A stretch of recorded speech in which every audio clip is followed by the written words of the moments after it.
Imagine the implications of a weapon with no visible trace, a weapon that could knock out tanks, ships, and planes as fast as the speed of light. The same technology with modifications could disorient and even tranquilize military personnel, rendering them virtually helpless in the battle zone. These are the new weapons of war we will examine in this series. For the past 40 years, the world has been riveted by the threat of nuclear war, and more recently by the prospect of space defenses using lasers and other modern technologies. But while both sides at the Geneva summit will be focusing on these matters, progress is being made in even newer weapons that could render any arms agreement relatively useless. Lightning is the most dramatic form of energy to be found in nature. Scientists have succeeded in creating limited types of artificial lightning, and some think that these could be the forerunners of a new type of directed energy weapon, part of a family of weapons which operate within the radio frequency segment of the electromagnetic spectrum, and are thus referred to as radio frequency weapons. Dr. James Frazier has researched electromagnetic effects for the Air Force for over 10 years, and he, like a small but growing number of weapons experts, feels that radio frequency, or RF weapons, could be the wild card in the ongoing arms race. You could have tremendous amounts of radiative power. And what you did with that power then is a matter of engineering design and what your goal is.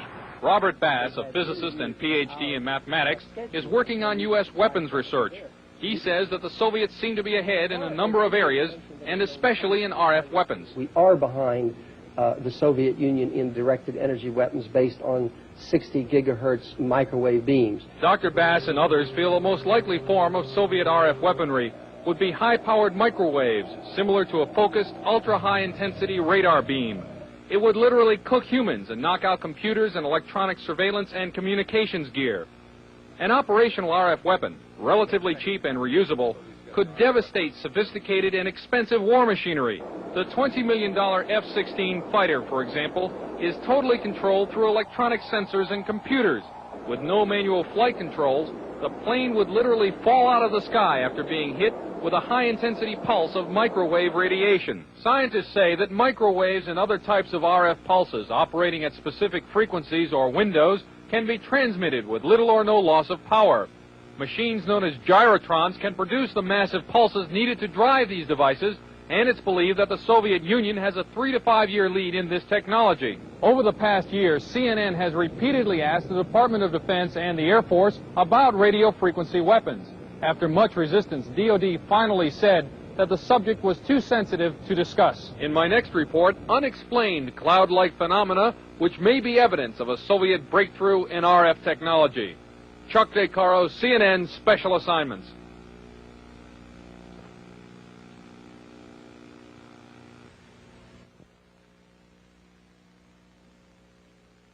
Brainstorm was a science fiction movie about a device which electronically injected thoughts into the human mind. In this scene, the mind control machine projects images into the brain of the chief scientist through an electrode headset. The scientist then finds himself experiencing the thoughts of a wild truck ride.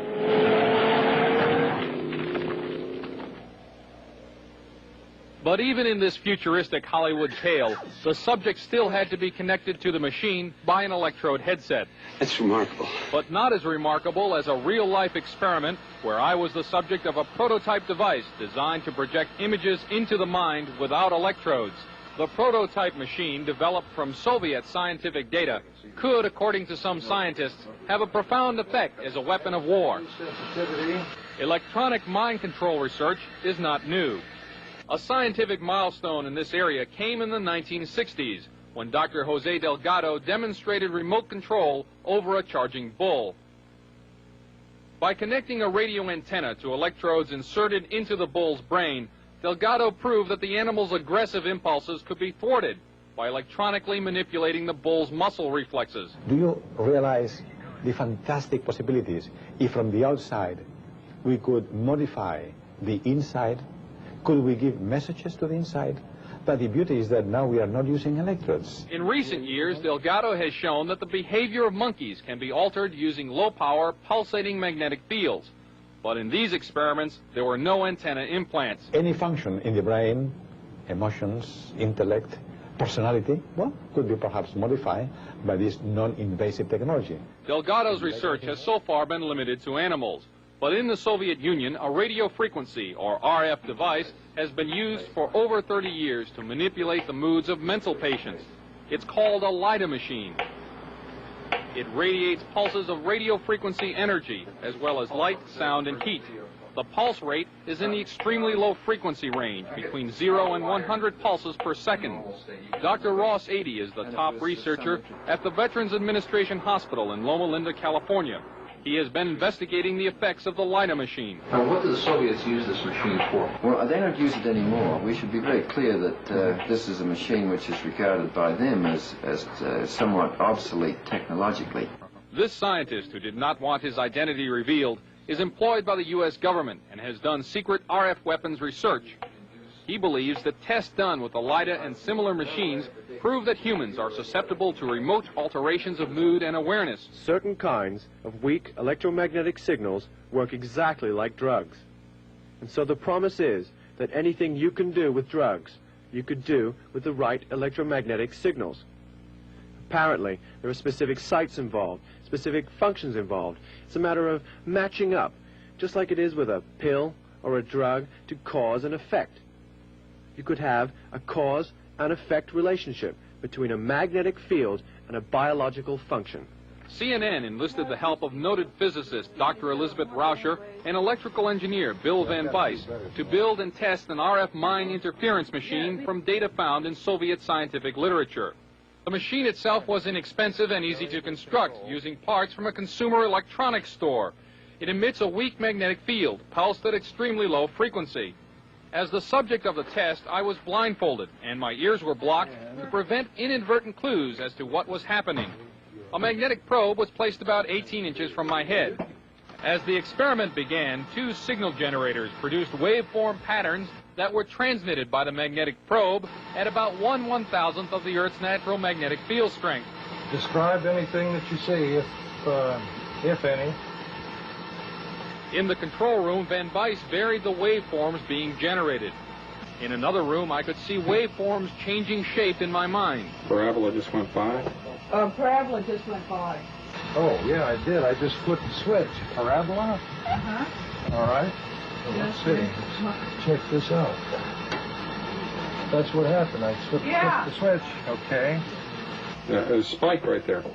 Spike. Right there. Tight spike. I dramatically changed the generator. I stepped it by 10 right here.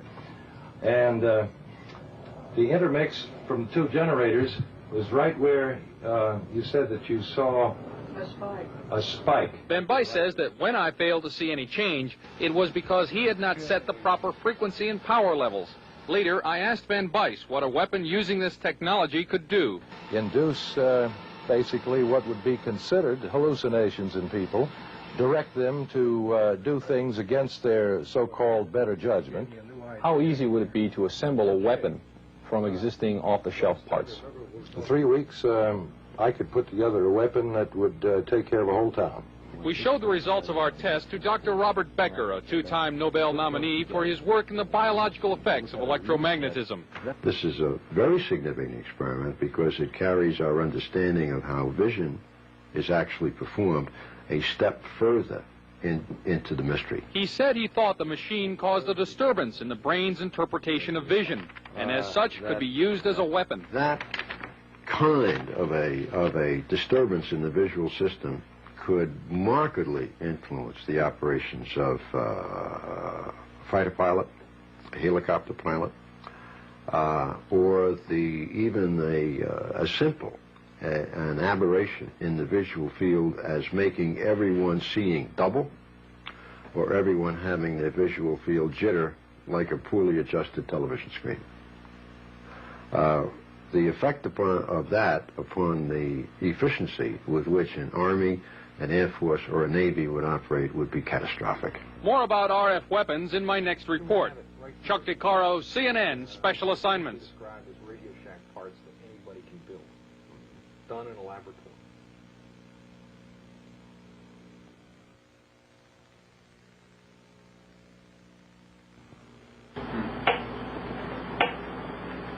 This is a Soviet LIDA machine. It